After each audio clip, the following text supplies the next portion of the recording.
A new customer with 10% risk of non payment, risk of non payment होता है bad debts, desire to establish business connection with you, he would require 1.5 month credit and is likely to increase sales by rupees 1,20,000 per annum. Cost of sales 85% of sales, tax की rate 30%, required rate of return 40% after tax. Should you accept the offer? अगर हमें जितना return चाहिए अगर उतना या उससे ज़्यादा मिल जाए तो एक्सेप्ट करेंगे।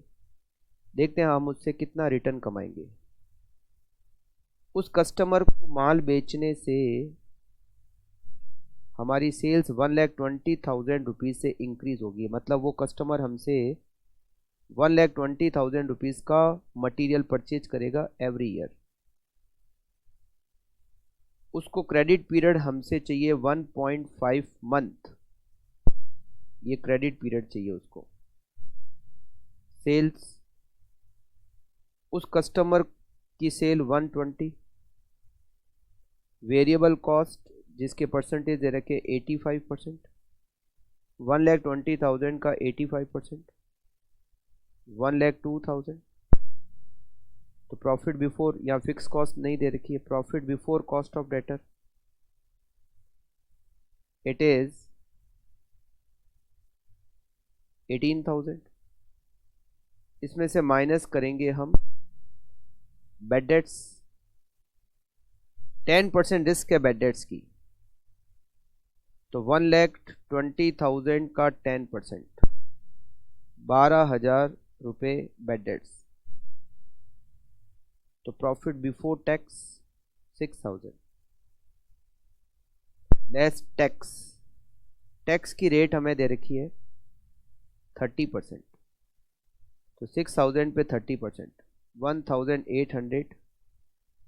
तो हमें नेट प्रॉफिट कितना मिलेगा? हमें प्रॉफिट मिलेगा 4,200, जबकि हमें कितना चाहिए, मतलब कॉस्ट ऑफ कैपिटल क्या है? कॉस्ट ऑफ कैपिटल कितनी टोटल कॉस्ट है? टोटल कॉस्ट मतलब वेरिएबल कॉस्ट 1,02,000, कितना परसेंट?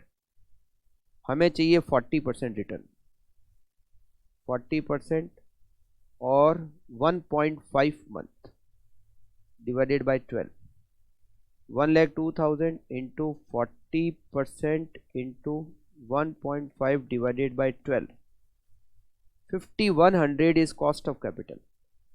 मतलब हमारी रिक्वायर्ड रेट ऑफ रिटर्न ये है, कम से कम इतना चाहिए, जबकि मिल कितना रहा है 4,200। तो जितना चाहिए उससे कम मिल रहा है। कितना कम मिल रहा है? 900 कम मिल रहा है। तो हम प्रपोज्ड प्लान को एक्सेप्ट नहीं करेंगे। Proposed plan should not be accepted।